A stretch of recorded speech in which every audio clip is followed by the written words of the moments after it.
Hello friends, Sindhu Bhairavi அடுத்து வர எபிசோடில் என்ன நடக்கலாம் அப்படிங்கிறத பற்றி பார்க்கலாம். ஸ்டோரியை ரொம்ப இன்ட்ரெஸ்டிங்காக கொண்டு போய்கிட்டு இருக்காங்க. இருந்தாலும் அடுத்து என்னப்பா பண்ண போகிறீங்க அப்படிங்கிற பயத்தையும் ஏற்படுத்தியிருக்காங்க. நாளைக்கான ப்ரொமோ எப்படி இருக்க போகுது அப்படிங்கிறதும் பெரிய ஒரு யோசனையாக தான் இருந்துகிட்டு இருக்கு. அடுத்து கதை சம்மந்தமாக ப்ரொமோ வருமா, இல்லை ஒரு மாதிரி ஃபன்கலாட்டாவாக ப்ரொமோ கொடுப்பாங்களா அப்படிங்கிறது நாளைக்கான ப்ரொமோவை பார்க்கும்போது தான் தெரியும். ஆனால் லாஸ்ட் எபிசோடில் எது எப்படியோ நம்ம ஆறுமுகம் இப்போ பைரவியை பார்க்க முடியாமல் இருந்தாங்க. அதனால் அன்னபூர்ணி அவங்க வீட்டுக்கு கூட்டிகிட்டு போனாங்க.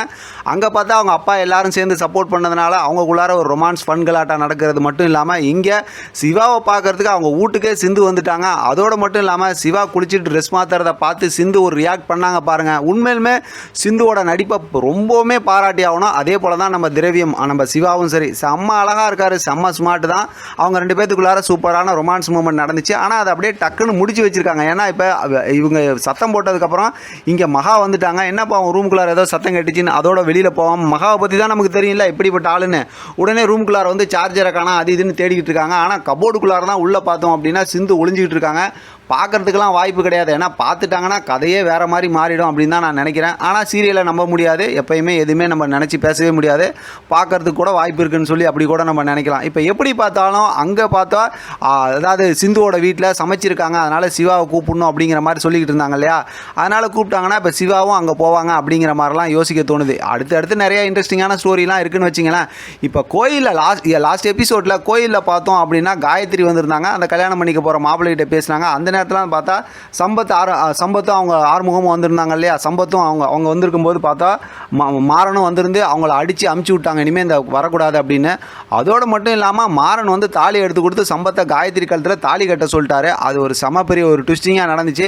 தாலி கட்டுறதுக்கும் பார்த்தோம் அப்படின்னாக்கா சம்பத் அப்படியே பக்கத்தில் வந்துகிட்டு இருக்காங்க, காயத்ரி அழுதுகிட்டு இருக்காங்க. இப்போ இந்த நேரத்தில் யார் வந்து காப்பாற்றுவா, என்ன நடக்கும் அப்படிங்கிற மாதிரி நிறைய நம்மளை யோசிக்க வச்சுட்டாங்க அப்படின்னு தான் சொல்லும்.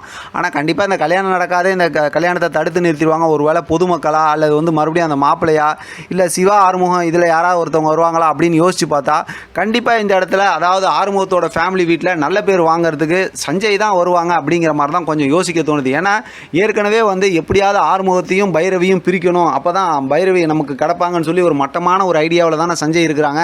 அதனால் சஞ்சய் வந்து இந்த இடத்துல இதை காப்பாற்றி இதை வச்சு ஒரு நல்ல பேர் வாங்குறதுக்கும் வாய்ப்பு இருக்குது. இதே போல் தான் ஏற்கனவே நம்ம பேசியிருந்தோம். அதாவது வந்து எசக்கியை கையில் வச்சுக்கிட்டு நான் சொல்லும்போது எனக்கு உதவி பண்ணணும்னு சஞ்சய் சொல்லியிருக்காங்க.